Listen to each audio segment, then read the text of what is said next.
Hello, everybody. My name's Debbie Pearson, and I'm the creator of the Women's Self-Mastery School.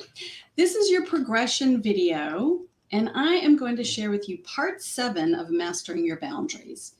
Now, today's video is probably my favorite. We've spent the last several weeks going over the different aspects of different types of boundaries, but this one's about how do you set the boundaries? What are the 4 steps involved? So over the last 6 weeks, we've talked about emotional boundaries, physical boundaries, sexual boundaries, spiritual boundaries, material boundaries, and time and energy boundaries. Last week, we even went over why people don't set boundaries. Now, I'll go over each of these as a reminder, but for more details, you can go to my this page, right? And go look at videos, or you can go to my YouTube channel, which actually is, the links are in the description. So you can just click on the link. But this is about why people don't set boundaries. Why don't we do that? Because we know what it feels like when our boundaries have been challenged or violated. So what is it that stops us? So I have 6 reasons. I'm sure there's tons more, but for right now, we're just going to go over 6. Sometimes we put another person's emotions and needs first. Before I go any further, if you're here live, please go ahead and put #live. And if you're watching the replay, put #replay. Okay, so one reason is we might put somebody else's emotions and needs first, right? Because we think that putting our needs first is selfish, but it's not. It's, I'm not going to go into it. You can go listen to the recording. Okay. Number 2 would be we don't know or adequately respect ourselves. That's a big deal. There's a lot of us that grew up in ways where having respect for ourselves is challenging, okay? Maybe we don't listen to our own emotions, or maybe we don't know how. That's a big one too. We're often taught to look out there, but not really taught to look in here. So again, you can go and listen to the video either on YouTube or go into the videos here. Maybe we feel like we don't have the right to have boundaries. And maybe, whether it's emotional or physical or sexual or spiritual or material or time and energy, maybe we just feel like I don't have the right to set them because of whatever we may have been taught in the past. But the truth is you do have the right. How you do it will make a big difference. And we'll talk about that here in just a little bit, okay? All right. The 5th one is sometimes we don't want to set a boundary because we don't want to sound pushy or confrontational, and we're used to people setting boundaries like, look, it's got to be like this, right? And we just feel like that's just really like, I don't want to appear to other people the way that other people appear to me. And that will stop us from setting a boundary, even though we may really get upset when somebody crosses our boundaries. And the 6th one is a really challenging one for a lot of people. It's when we don't know the difference between love and fear disguised as love. Now, that one is really interesting to me. And again, you can go watch it on the other video. So those are the 6 reasons why, or 6 of the reasons why people might not set boundaries, right? So let's see. So this week, we're going to talk about the 4 steps to setting loving boundaries.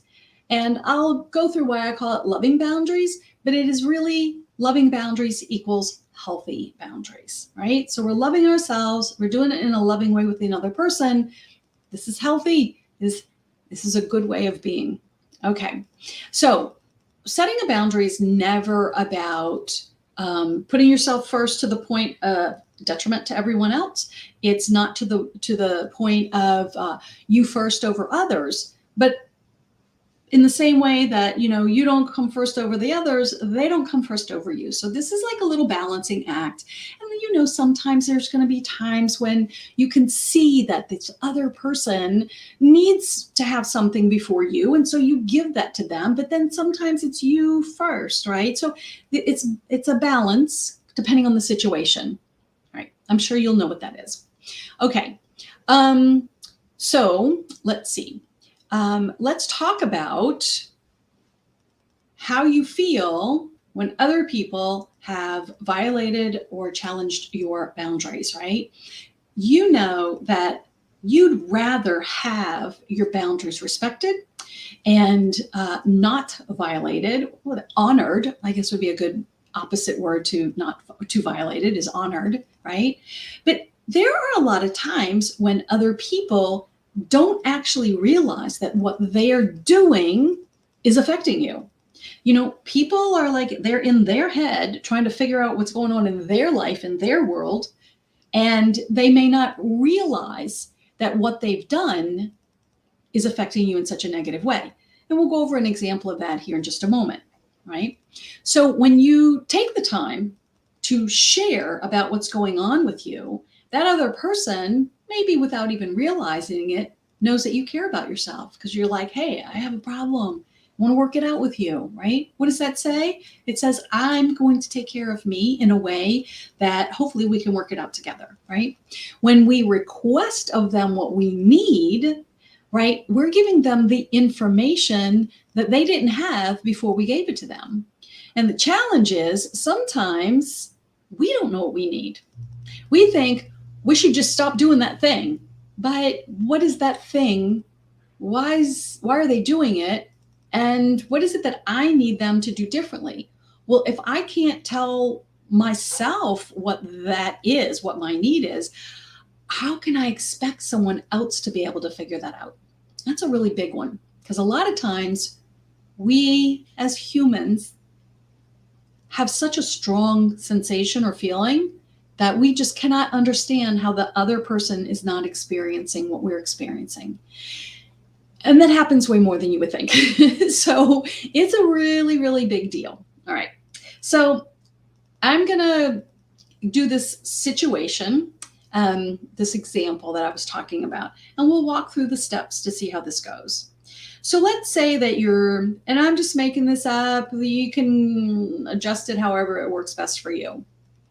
But let's say you have a partner between the two of you, you've got one or two kids or whatever, you leave home an hour before anybody else either gets up or has to leave, and your partner is left to, hey, Kathy, your partner is left to take care of whatever's left at home, whether it's getting breakfast, getting the shoes, the socks, the snacks, the kids ready to take them to daycare or school, and then get themselves to work, right? So there's this thing that's happening at home, but you've left home. So you're like, oh, I'm away from that. So it's all good. The problem is, when the partner keeps texting you to ask where things are, where's their shoes, where's the snacks, whatever, you need to tell them in a way that they understand what it is that you need from them. And again, if you don't know what it is you need from them, it's kind of hard to expect them to be able to figure it out because they're trying to fulfill their own needs in those moments, okay?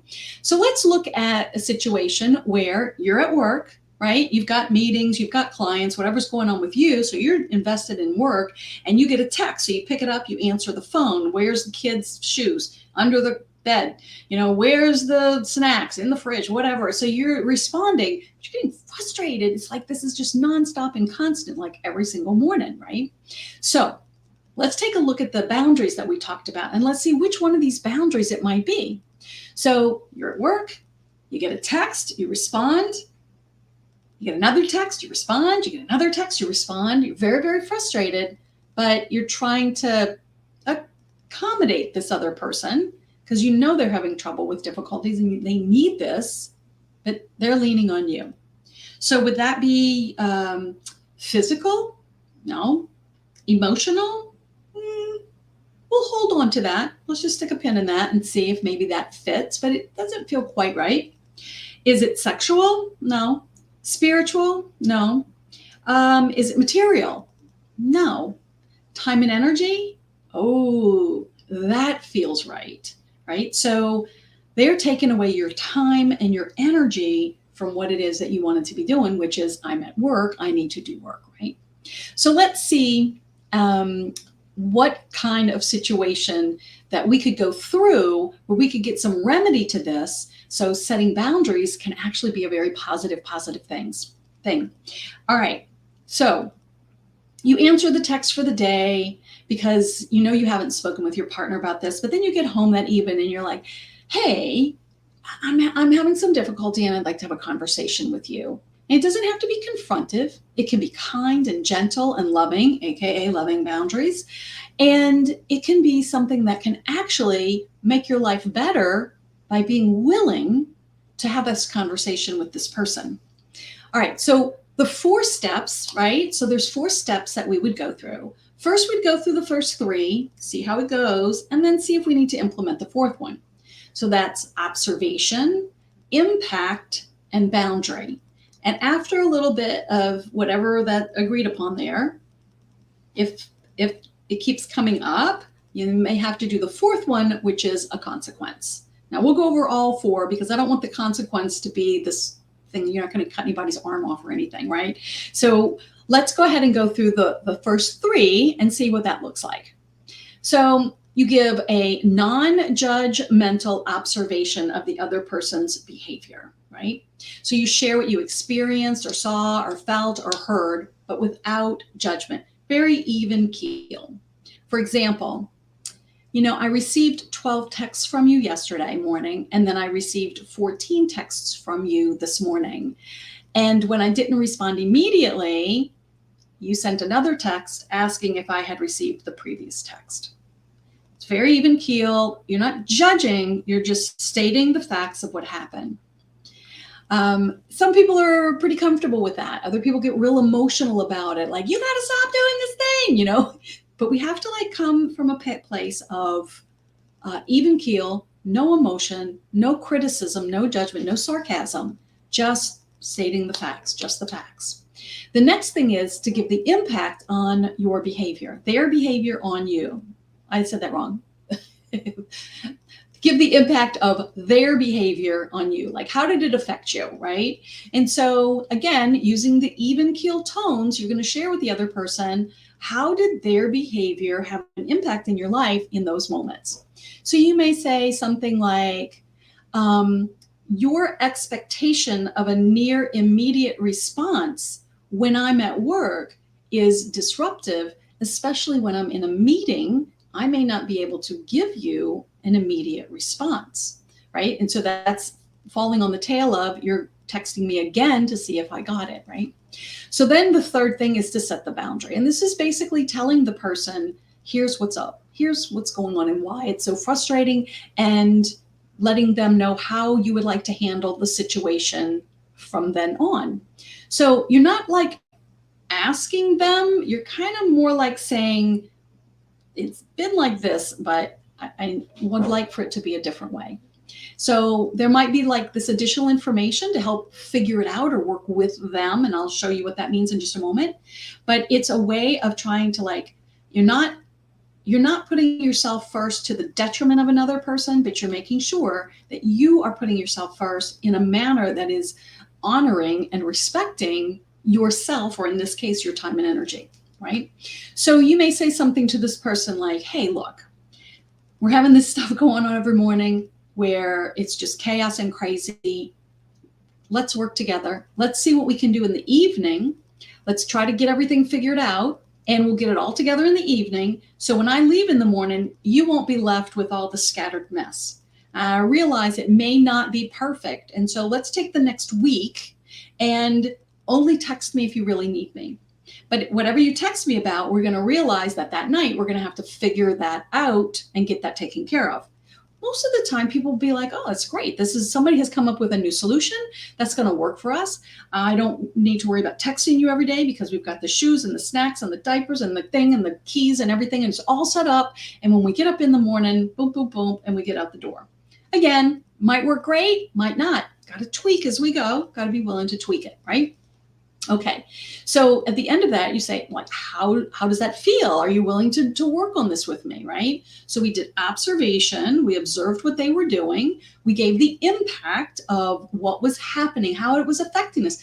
They may not realize what's happening with you at work because they're just trying to get things done to get out of the house, right? Where's this stuff? Because they're maybe going through their own set of anxieties. All right, and then you give a boundary like, hey, this isn't working. Let's do something different. More often than not, a healthy person is going to say, absolutely, I will work with you. Okay, so now we're going to wait a little bit, see how that starts to play out. Remember, we said let's take about a week and see how we may need to adjust or tweak this. And then all of a sudden, the week is over, and one of two things will happen. Either everything's much calmer, much less texts. So if you get a text, it's not a big deal. You respond, you're done. Or maybe the behavior doesn't change. I mean, we're talking about something specific, but there's tons of, you know how things go. Anything could be going on. It might be a child, or I don't know, whatever. You can figure those out. So if the behavior doesn't change, what do we do? Right? If the behavior does not change, and let's just say the person's texting and texting and texting anyway, the assumption is that they're not respecting you or your request. So step four is resorted to. And number four is the consequences, but we do it kind of in the form of a choice, like this one or this one, right? So here's the example of what that might look like. Like, hey, again, we try not to be angry because we're asking people to change lifelong habits of what they've done their whole life and to all of a sudden do things differently. So give a little bit of grace there, because it's hard to change that habit like that, especially if you're not the one that's doing the changing. Someone else is asking you to change, right? So we're asking this other person to do things differently. So you can say something like, look, we agreed to do things a particular way, get them done at night, put things here and there so that in the morning, things would go a lot smoother. We did a trial run for a week. It's been 2 weeks now. We've done some tweaking, but I've observed that you continue to text me 10 to 12 times each morning. So now we're giving the consequence. Either you respect my time at work and I can reply maybe to one text or two, or I'm going to leave my phone in the car and I won't even know that you texted me. So which one would be better for you? Which one would you prefer?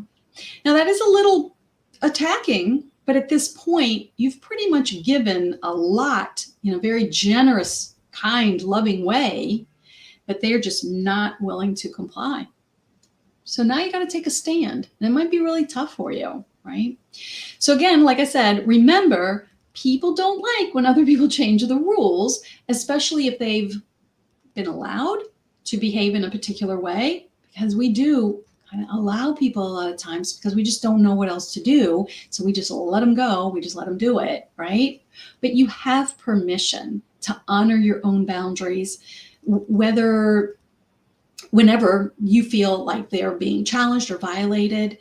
You know, it's like if somebody gets too close in your space or your time and energy, it's like there's a reason why you feel the way that you do, right? Especially if you're feeling like upset about it, right? So what is that? What's going on? And this is how we take care of and love ourselves, by paying attention to it and making some decisions about how we're going to handle it from here on out. All right, let's see. All right. So again, what you want to do is have a loving conversation about what's upsetting you, be willing to work with the other person and finding some good solution that works for both of you. That's usually the best, if you can find something that works for both of you.